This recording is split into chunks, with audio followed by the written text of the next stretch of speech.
I first adopted 2 kittens. Now all our furniture has scratch marks.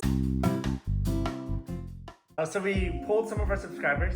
The most common question we see is, should I adopt an adult or a kitten? It depends on your lifestyle. Kittens are more energetic and they're generally best adopted in pairs so they can keep each other company in those early days. So that's what we did. We adopted 2 kittens originally. We actually went into the shelter only planning to adopt 1 cat, but the shelter representatives convinced us that it was better to get 2. Adult cat is better if you're looking for a cat that's like more independent and doesn't require as much attention, more well behaved, less likely to, scratch. I mean, okay, adult cats still scratch things, but like less likely to, really destroy things. So you said you adopted at a shelter. What was the thought process versus adopting, for example, with a breeder? Well, 1, it's cheaper. 2, you're taking cats off the streets, like you're supporting local animal shelters. And then 3, I think, just my impression is that breeder cats tend to have more health problems than just like run-of-the-mill cats, like even though they're really cute. Like I think I talked to a friend where when she first got her breeder cat, they were constantly sick and had diarrhea, and then their poop was hanging off their butt and she had to cut the fur around the butt and stuff. So generally with our cats, they haven't had many health issues. When they throw up, it's typically because they ate one of my hairbands, and I can see that. They're generally very healthy, so I'm happy with the decision we made to adopt shelter cats. Although I do admit that some of the bred cats are extremely cute.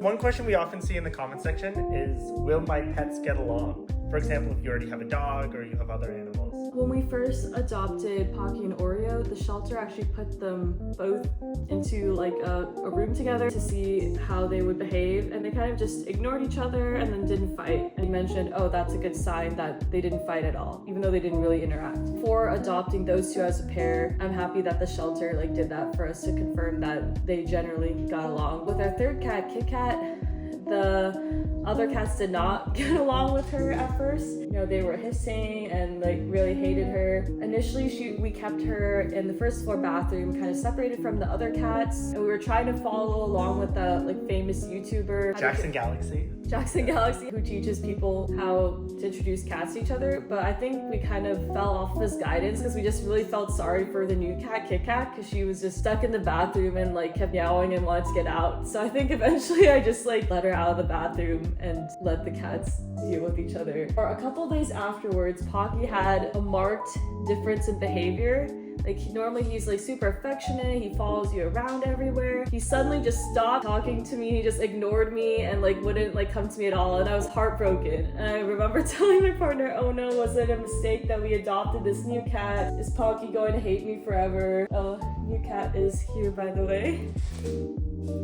But yeah, over time, Pocky warmed up to Kit Kat, and now they sleep together, play together all the time, and I actually think he gets along with her better than our other existing cat, Oreo. So I think we just lucked out, honestly. One question we often see is, am I financially ready for this? Could you talk a little bit about maybe what goes into the money side of being a cat parent? The main expenses will be litter and food, and kitten food is different than adult food, so you should definitely budget that to see if you can afford that. For vet visits, you should budget for at least a once a year checkup, have some money potentially saved for an emergency, although we haven't had any incidents. And then a cat tree if you want to prevent damage to your furniture, although your furniture might still be damaged, but giving them stuff to scratch that's intended for scratching will prevent them from scratching the unintended scratching posts. Is there something you know now that you wish you could tell yourself the day before you adopted your cats? I think if you're expecting to live in a perfectly pristine home, it's not possible with cats. Kind of similarly with having kids, the cats just add an unknown variable. They're always going to be messing around with stuff. I'm sure some people have trained their cats really well, but I think even in that case, home is not going to be perfect. So if you're someone who really cares about that, I think cats aren't a good fit for you. I think for me, since I'm okay with a little bit of chaos, I'm okay with that, and cats affection and spending time with the cats like trumps any like damage it might do to the house, but that decision depends on like each person's preferences. Do you manually feed your cats every day, or what types of things do you still do by hand versus are automated? Yeah, so one thing I was surprised to learn about is that cats are good for frequent travelers as long as like the trips are short. Any trips that are like, you know, 2 to 3 days, like are very easily prepped with just like, if you have an automated feeder, water fountain, and litter, then like we feel very comfortable leaving them just for like a few days. And then typically for longer trips, like a week or so, we have people come in and check on the cats, but then mostly it's still like the automated feeder, the automated litter, and the water fountain that's like doing the majority of the work. The person who's checking is just kind of there to make sure nothing's happened. Compared to dogs, I think it's much easier to be a frequent traveler with cats as pets. If you made it this far, thanks so much for listening. Be sure to hit the subscribe button. We also have a TikTok where we post like shorter form content. We're looking forward to making more videos with y'all.